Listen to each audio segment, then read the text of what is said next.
Hello friends, तो let's discuss some basics points of reagents. एक तरह से इसको शॉर्ट नोट्स कह लिया आप। तो पहला पॉइंट क्या है, जो हमारा न्यूक्लियोफाइल है वो हमेशा ही एक्सियल अटैक करता है अगर उसे प्रेफरेंस मिलती है, अगर कोई रिपल्शन नहीं मिलता तो।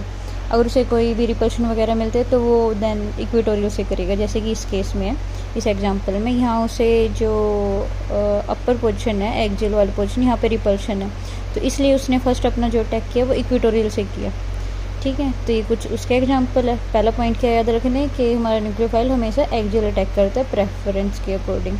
ठीक है, तो अब हमारा फर्स्ट रिएजेंट है LiAlH4, जो कि हाइड्राइड आयन प्रोवाइड करते हैं। हाइड्राइड आयन प्रोवाइड करते हो बेसिकली किस में कन्वर्ट करते हैं, अल्कोहल में। इसे अगर कोई भी कार्बोनिल ग्रुप मिलते हैं, और जैसे कि अमाइड है या फिर अजाइड है या फिर कोई बेटर लिविंग ग्रुप है, तो उस केस में ये अमीन में चेंज कर देगा और एल्केन में चेंज कर देगा। तो बेसिकली हमारा जो LiAlH4 है वो सिर्फ कार्बोनिल को रिड्यूस करता है, लेकिन अगर हम उसे कंडीशन दे स्पेशल, तो वो फिर एक्टिवेटेड डबल बॉन्ड को भी रिडक्शन कर सकता है, उसकी रिडक्शन। जैसे इस केस में इस डबल बॉन्ड को टेम्परेचर की कंडीशन प्रोवाइड की गई है, तो उस केस में ये हमारा डबल बॉन्ड का भी रिडक्शन करेगा, कार्बोनिल ग्रुप का तो रिडक्शन करेगा ही।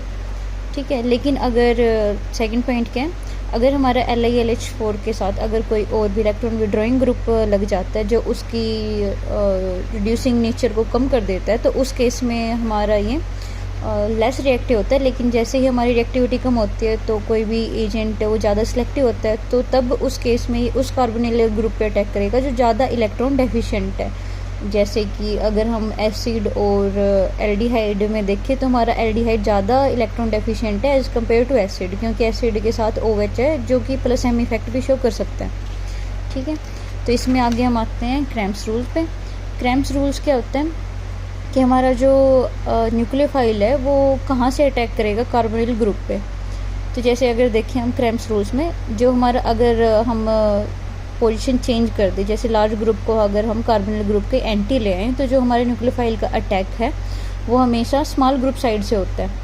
ठीक है, जो भी मतलब जो साइड अल्फ़ा कार्बन है उस पर जो भी कन्फिग्रेशन हमारे स्मॉल ग्रुप की होगी, स्मॉल ग्रुप की होगी, उसी साइड से हमारा न्यूक्लियोफाइल अटैक करेगा कार्बोनिल पे।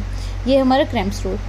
और क्रैम्प-चिलेट मॉडल क्या है, अगर हमारा कार्बोनिल ग्रुप के साथ अल्फ़ा कार्बन पे कोई भी लोन पेयर कंटेनिंग एटम है, और जो हमारी मेटल है वो ऐसी कोई मेटल है जो कि चिलेशन में पार्टिसिपेट कर सकती है, तो उस केस में अगर वो दोनों सेम कंडीशन में हो गए तो हमारा अटैक ऑफ न्यूक्लियोफाइल है वो स्मॉल ग्रुप साइड से होगा।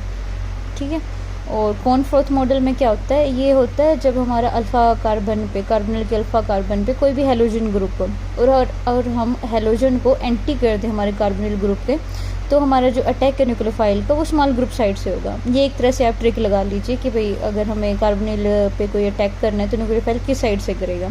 जैसे कि ये फर्स्ट एग्जांपल है, इस केस में अगर हम देखें तो हमारा मैग्नीशियम है जो कि एक गुड चिलेटिंग मेटल है, और हमारा ये ऑक्सीजन है, मतलब कार्बोनिल से अगली अल्फ़ा कार्बन पे ऑक्सीजन है जिसके पास लोन पेयर है।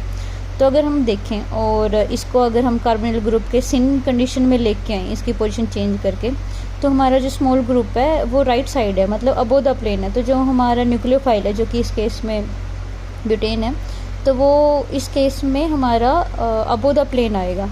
तो अगर हम इसको दोबारा से रीअरेंज कर देंगे तो हमारा ब्यूटेन है वो अबोव द प्लेन आ गया जो, और इसको हम दोबारा ऐसे कैसे लिख सकते हैं क्योंकि इसमें कोई हमने चेंज नहीं किया, बस ये वैसी कॉन्फ़िगरेशन रोटेशन ही की थी। तो जैसे इस केस में देखिए सेकंड एग्जांपल क्या है, सेकंड एग्जांपल में है जैसे इस केस में न्यूक्लियोफाइल डाल रखे ये, लेकिन ये जो आइसोप्रोपाइल है एक बल्कि ग्रुप है, तो इस केस में ये जो न्यूक्लियोफाइल है खुद में ये रीअरेंजमेंट कर देगा, और इस केस में हमारा जो मेन न्यूक्लियोफाइल मिलेगा HMgBr है, जिसमें H negative as a nucleophile काम करेगा।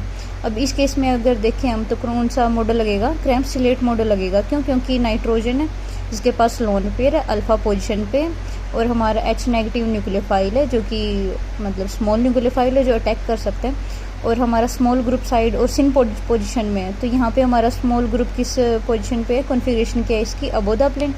तो ये अबोव द प्लेन है तो हमारा जो भी न्यूक्लियोफाइल है वो भी अबोव द प्लेन ही आएगा। तो इस कंडीशन में देखिए आप जो H है जो न्यूक्लियोफाइल है वो अबोव द प्लेन ही है, तो ये हमारा मेजर प्रोडक्ट रहेगा। Thank you.